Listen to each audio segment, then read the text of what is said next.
So hello and welcome friends, स्वागत है आपका इस नई वीडियो में। फ्रेंड्स, आज हम लोग पढ़ने वाले हैं क्लास 12 फिजिक्स से 20 ऐसे महत्वपूर्ण मल्टीपल चॉइस क्वेश्चंस जो कि पिछले 4 सालों से लगातार पूछे जा रहे हैं। तो ये जो क्वेश्चन आप लोग को स्क्रीन पर दिख रहे हैं, ये पिछले 4 सालों के अनसॉल्व पेपर से उठा के मैंने खुद लिख के आप लोगों के लिए PDF बनाया है। तो आज हम लोग ये 20 क्वेश्चन जो ऐसे पढ़ेंगे, तो बहुत ही महत्वपूर्ण वीडियो है, इसको स्किप बिल्कुल भी मत करिएगा क्योंकि ज़्यादा बड़ी वीडियो होने वाली नहीं है। आप लोग को फिर बता दें, पिछले 4 सालों से लगातार पूछे जा रहे हैं ये क्वेश्चन, वही क्वेश्चन आप लोग के सामने ये आए हुए हैं। तो चलिए जल्दी से अपनी वीडियो को हम स्टार्ट करते हैं। तो देखिए, सबसे पहले यहाँ पर क्या लिखा हुआ है कि प्रोटीन में न्यूनतम आवेश होता है। तो मतलब प्रोटीन में न्यूनतम आवेश कितना होता है। अब आपके सामने देखिए, यहाँ पर 4 ऑप्शन दिया रहेगा, वहाँ पर A, B, C, D। तो ये बताइए कि प्रोटीन में न्यूनतम आवेश कितना होता है। पहले तो आवेश की मात्रा आप लोगों ने पढ़ रखा होगा कूलॉम के नियम में। तो वहाँ पर कितनी होती है आवेश की मात्रा, आप लोग को पता है कि हमारी जो कूलॉम की मात्रा होती है वो होती है 1.6 इंटू 10⁻⁻19। यहाँ पर ये वाला ऑप्शन आप लोग का सही हो जाएगा। ठीक है, तो पहले का ऑप्शन हो गया मेरा 1.6 इंटू 10⁻⁻19 कूलॉम। दूसरा ऑप्शन देख लेते हैं हम लोग यहाँ पर, ताप बढ़ने पर प्रतिरोध घटता है। ठीक है, मतलब ताप बढ़ाने पर प्रतिरोध घटता है। किसका प्रतिरोध घटता है ताप बढ़ाने पर? तो इसका आंसर हम लोग देख लेने वाले हैं। आपके 4 ऑप्शन दिए हुए हैं। पहला दिया हुआ है अर्धचालक, दूसरा है धातु का, तीसरा कुचालक, चौथा मिश्र धातु का। तो इसका जो सही आंसर होगा बच्चों, वो होगा अर्धचालक का। ठीक है, अर्धचालक का अगर आप प्रतिरोध बढ़ाते हैं, अगर ताप बढ़ाते हैं तो वहाँ पर क्या होगा, प्रतिरोध अर्धचालकों का घट जाएगा।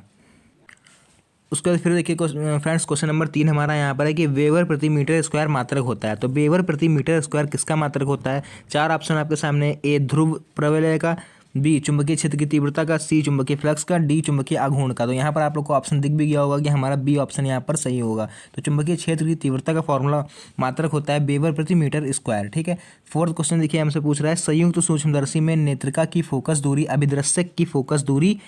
अब 4 ऑप्शन आपके दे दिए हैं कि अधिक होती है, बराबर होती है, कम होती है, या फिर दोनों में निश्चित संबंध नहीं है। तो इसका जो आपका राइट आंसर होगा वो यहाँ पर होगा अधिक होती है। ठीक है, तो हमेशा संयुक्त सूक्ष्मदर्शी में नेत्रिका की फोकस दूरी जो होगी बच्चों, वो अभिदृश्यक की फोकस दूरी से अधिक होगी। ठीक है, उसका देखिए क्वेश्चन नंबर 5 यहाँ पर पूछ रहा है कि प्रकाश के व्यतिकरण में ऊर्जा नष्ट हो जाती है, उत्पन्न होती है, पुनर्वितरित होती है, या इनमें से कोई नहीं। तो आप लोग इसमें सीधा आंसर लगा दोगे, पुनर्वितरित हो जाती है, क्योंकि प्रकाश का जो व्यतिकरण होता है उसमें ऊर्जा कभी भी मतलब नष्ट नहीं होती है। ठीक है, मतलब पुनर्वितरित हो जाएगी, ना तो देखिए उत्पन्न होगी ना ही नष्ट होगी, जैसा कि ऊर्जा का कॉन्सेप्ट भी यही रहता है। ठीक है, तो फिलहाल प्रकाश के व्यतिकरण में ऊर्जा का पुनर्वितरण हो जाता है, जो जाती है वो वापस आ जाती है। उसके बाद देखिए, यहाँ पर क्वेश्चन नंबर 6 हमसे पूछ रहा है कि एक कण का द्रव्यमान m तथा वेग b है, तो उससे संबंध डी ब्रोगली तरंगदैर्घ्य होगी। तो एक जो आपके सामने 4 ऑप्शन दिख रहे हैं, H/mv, H/mb, mh/v, m/hv। तो यहाँ पर आपको राइट आंसर दिख भी रहा होगा कि H/mv इसका राइट आंसर होगा। क्वेश्चन नंबर 7 देखिए, यहाँ पर पूछ रहा है कि परम शून्य ताप पर जर्मेनियम का टुकड़ा व्यवहार करेगा। किसकी तरह व्यवहार करेगा? अर्धचालक की तरह, विद्युत रोधी की तरह, चालक की तरह, या फिर अतिचालक की तरह। तो इसमें आपका राइट आंसर हो जाएगा विद्युत रोधी की तरह। ठीक है, इसमें विद्युत रोधी की तरह जो होता है वो जर्मेनियम का टुकड़ा व्यवहार करेगा। फिर हम यहाँ पर देखेंगे क्वेश्चन नंबर 8 क्या होगा कि तरंगे एक स्थान से दूसरे स्थान तक संचरण करती हैं। किसके माध्यम से भैया तरंगे संचरण करती हैं? द्रव्य में, आयाम के, ऊर्जा के, या फिर तरंग दैर्घ्य के। तो इसका आपका राइट आंसर हो जाएगा ऑप्शन नंबर C, ऊर्जा के माध्यम से ही तरंगे जो क्या होती हैं वो एक स्थान से दूसरे स्थान पर गति या फिर संचरण कर पाती हैं। क्वेश्चन नंबर यहाँ पर 9 देख लीजिए क्या है, ऋण वर्ग नियतांक का मान होता है। तो ऋण वर्ग नियतांक ये आप लोगों ने फिजिक्स में पढ़ा होगा, नहीं पढ़ा होगा तो आप लोग को बता दें, ये बहुत ही महत्वपूर्ण नियतांक होता है जो कि आप लोग को न्यूमेरिकल में अधिकतर लगभग मैक्सिमम न्यूमेरिकल में इसका यूज़ करा जाता है। और फिजिक्स में भी ये समझ लीजिए हर साल ये कॉमन ही रहा है, जितने भी साल से भी बहुविकल्पी क्वेश्चन हमने उठाए हैं जैसे 4-5 सालों से। तो ये जो है क्वेश्चन ये लगभग हर सेट में पूछा जाता है, क्योंकि ये ऐसी चीज़ होती है बच्चों जो बहुत बच्चे इसको स्किप कर देते हैं, कि जिनको नाम ही नहीं पढ़ में आता होगा सोचते हैं हटाओ छोड़ो यार ये थोड़ी ना आ जाएगा। तो आपको पता होगा जो पढ़ के ना हो वो एग्जाम में ज़रूर आता है। तो फिलहाल इसका जो राइट आंसर होगा हमारा वो हो जाएगा 1.09 इंटू 10⁻7 मीटर इनवर्स। इसका राइट आंसर हो जाएगा बच्चों। ठीक है, फिर हम देख लेंगे यहाँ पर क्वेश्चन नंबर 10 कि इलेक्ट्रॉन की खोज की थी। तो ये तो सीधा हमको सबको पता है कि J.J. थॉमसन ने क्या करा था, इलेक्ट्रॉन की खोज की थी। उसके बाद देखिए नेक्स्ट क्वेश्चन देखिए बच्चों क्या है कि प्रकाश की तरंग प्रकृति का प्रमाण निम्न परिघटना से नहीं मिलती है। तो तो 4 ऑप्शन आपके सामने दिए हुए हैं, व्यतिकरण, विवर्तन, प्रकाश विद्युत प्रभाव या फिर ध्रुवण। तो यहाँ पर राइट आंसर आप लोग को दिख रहा होगा, प्रकाश विद्युत प्रभाव इसका राइट आंसर होगा। नेक्स्ट क्वेश्चन यहाँ पर है कि बड़ा एवं आभासी प्रतिबिंब प्राप्त किया जा सकता है, मतलब बड़ा और आभासी प्रतिबिंब प्राप्त किया जा सकता है किसके द्वारा? उत्तल दर्पण के द्वारा, अवतल दर्पण के द्वारा, उपयुक्त सभी के द्वारा या फिर समतल दर्पण के द्वारा। तो देखिए ये जो ऑप्शन हो जाएगा ये तो आपका बिल्कुल गलत हो जाएगा, क्योंकि समतल दर्पण के द्वारा भैया बड़ा आभासी प्रतिबिंब कहाँ से मिल जाएगा? समतल दर्पण वो होता है जिसमें हम लोग अपना चेहरा देखते हैं, खुद का। ठीक है, तो समतल दर्पण तो इसका आंसर नहीं हो सकता। उत्तल भी नहीं हो सकता है, क्योंकि उत्तल में हमें ज़्यादा बड़ा नहीं दिखाई देता है। उपयुक्त सभी के द्वारा भी नहीं। तो यहाँ पर राइट आंसर आपको दिख रहा होगा बी, अवतल दर्पण के द्वारा हम लोग बड़ा और आभासी प्रतिबिंब जो है प्राप्त कर सकते हैं। उसके बाद नेक्स्ट क्वेश्चन देखिए, यहाँ पर पूछ रहा है कि आवेशित खोखले गोले के अंदर विद्युत क्षेत्र का मान होता है। तो जो आवेशित और खोखला गोला होता है इसमें जो मान होता है वो हमेशा शून्य होता है। तो इसका आप लोग राइट आंसर लगा दोगे शून्य। नेक्स्ट क्वेश्चन देखिए यहाँ पर बच्चों क्या है कि एक तार का विशिष्ट प्रतिरोध निर्भर करता है। तो एक जो तार होता है इसका फॉर्मूला आप लोगों ने पढ़ा होगा, R = ρl/a। तो वो किसका फॉर्मूला होता है? वहाँ पर रेजिस्टेंस का होता है। वहाँ से हम लोग विशिष्ट प्रतिरोध का भी फॉर्मूला निकाल सकते हैं। ठीक है, तो फिलहाल हम लोग फॉर्मूला डिस्कस नहीं करते हैं, हम लोग देखते हैं इसका राइट आंसर क्या होगा। तो भैया जो तार का विशिष्ट प्रतिरोध होता है वो निर्भर करता है किस पर? लंबाई पर तो निर्भर नहीं करेगा, द्रव्यमान पर भी निर्भर नहीं करेगा, व्यास पर भी नहीं करेगा। तो राइट आंसर आपका पदार्थ पर निर्भर करेगा।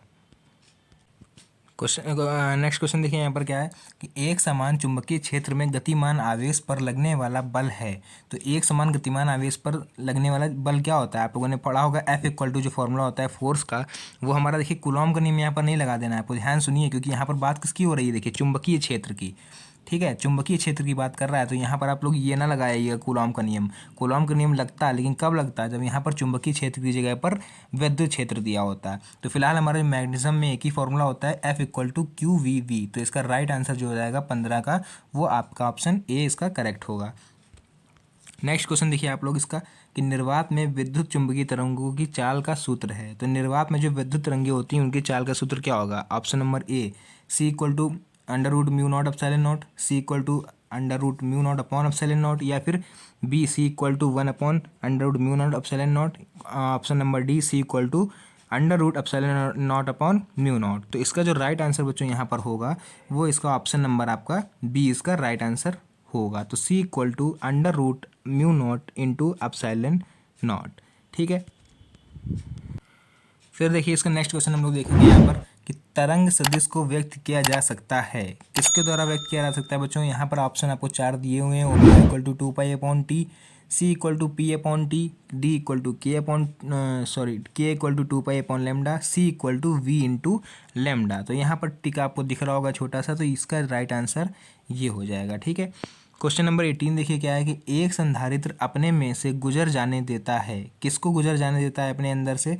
केवल डीसी को, डीसी मतलब डायरेक्ट करंट, और कि एसी व डीसी दोनों को। तो यहाँ पर एसी का मतलब अल्टरनेट करंट होगा, केवल डीसी को, या ना डीसी व ना एसी को। तो इसका जो बच्चों राइट आंसर होगा वो इसका राइट आंसर होगा केवल डीसी को अपने अंदर से गुजरने देता है एक संधारित्र। संधारित्र वैसे होता क्या है आप लोग को बता दें, एक तरह से स्टोर करने का चार्ज को जो स्टोर कर लेता है, जैसे हमारी बैटरी होती है फ़ोन की। ठीक है, जैसे आप अभी ये वीडियो देख रहे हो तो उसकी जो बैटरी होगी उसको हम लोग संधारित्र बोल सकते हैं। नेक्स्ट क्वेश्चन देखिए, क्वेश्चन नंबर 19 क्या है इसका कि धातुओं का परावैद्युतांक होता है।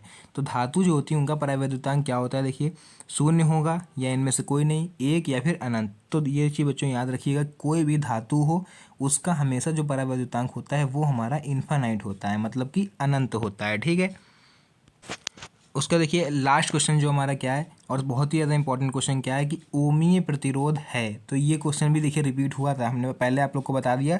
इससे पहले एक हमने रेडबर्ग नियतांक बताया था आप लोग को अभी ऊपर जो रिपीट हुआ था, और दूसरा ये क्वेश्चन जो है ये रिपीट करा गया है 2 सालों से। ठीक है, तो इसमें जो बच्चों होता है कि ओमीय प्रतिरोध है, पहला ऑप्शन इसका हो जाएगा संधि डायोड, दूसरा प्रकाश उत्सर्जक डायोड, तीसरा ट्रांजिस्टर, या फिर तांबे का तार। तो इसका जो राइट आंसर होगा वो हमारा हो जाएगा तांबे का तार।